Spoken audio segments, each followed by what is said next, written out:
started out as a family-owned distribution venture, is now one of the most diversified conglomerates in Asia. The 122-year-old company that started as a trading house has always had an appetite for pursuing new businesses. Jebsen and Jessen Southeast Asia, of the cornerstones of the Jebsen and Jessen family enterprise, continues the tradition as it holds a portfolio that consists of 7 main business units involved in cable technology, ingredients, life sciences, materials handling, offshore, packaging and technology, distribution, manufacturing and engineering activities. With 50 subsidiaries in 9 ASEAN states, the group acts as a gateway that gives business partners access to the region's culturally and ethnically diverse countries. At the center of this intergenerational transition is Heinrich Jessen, the man who succeeded his father as chairman of the board in 2004. In the case of Jebsen and Jessen Southeast Asia, it's been very much the case in the early pioneering days in the 1960s and 1970s, and we grabbed a lot of those opportunities, so it was very entrepreneurial. A lot of what we do today is the end result of having grabbed those opportunities early on. With his expert knowledge of the company's network of activities, it's hard to believe that this man initially sought greener pastures elsewhere.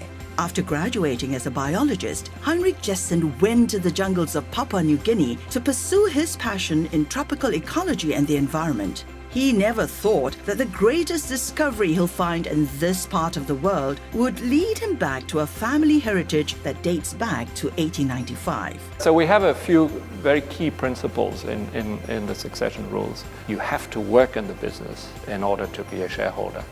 And I think the effect of that is that you have shareholders that are truly committed to the business. They have skin in the game. Mr. Jessen's love for nature goes beyond his affair with the jungle. He instituted a company-wide environment, health and safety program in 1995, long before the carbon neutrality program. In 2007, Mr. Jessen planted the idea of reducing net greenhouse gas emissions to zero, a move that's uncharacteristic in their industry. In 2011, Jebsen and Jessen Southeast Asia went carbon neutral, including the solar power investment in Singapore's crane factory. When you up the standards, when you go a little bit beyond what's legally required, sometimes it means you pay the entry ticket for everybody else. But it also can sometimes give you a first mover advantage. So we've given up agencies, distribution agencies that we had in the past of products that were restricted or even banned in other parts of the world, but not in Southeast Asia, but we decided to ban them ourselves and then to start promoting alternative products. Jebsen and Jessen Southeast Asia may be founded by men of Danish and German descent, but its heart and soul is truly ASEAN. The company maintains headquarters in the region's capital cities. As an ASEAN advocate, Mr. Jessen signed major partnership agreements in Myanmar, Cambodia, Indonesia and Thailand. One significant partnership was made in 2011 when the group entered a 50-50 joint venture with Serge Pan and Associates to form JJ Pan. He leads, he directs, he doesn't manage. He gives people an aspiration to bring out the best in themselves. Take whatever entity they manage to the optimum success level. And that's his biggest quality. Mr. Jessen is a regular speaker for forums and conferences that promote better ASEAN relations. Having been established in December 1963, Jebsen and Jessen Southeast Asia is also proudly Singaporean, just like Mr. Jessen. The company was involved in some of the city's most iconic landmarks. ASEAN, it may be an organization, but it's really 10 very different countries. You cannot run a company that straddles all these divergences in a single centralized manner.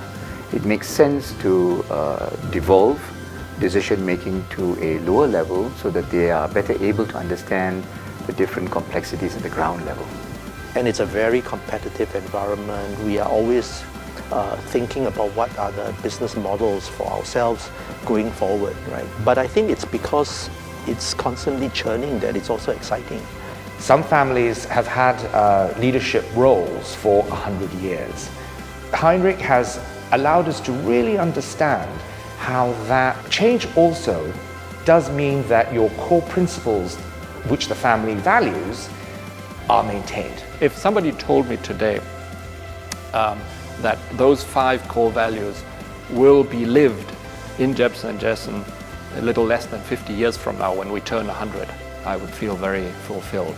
In the context of a family business, it is my key KPI, right, to hand over to the next generation, something that's better than what I took over in my generation.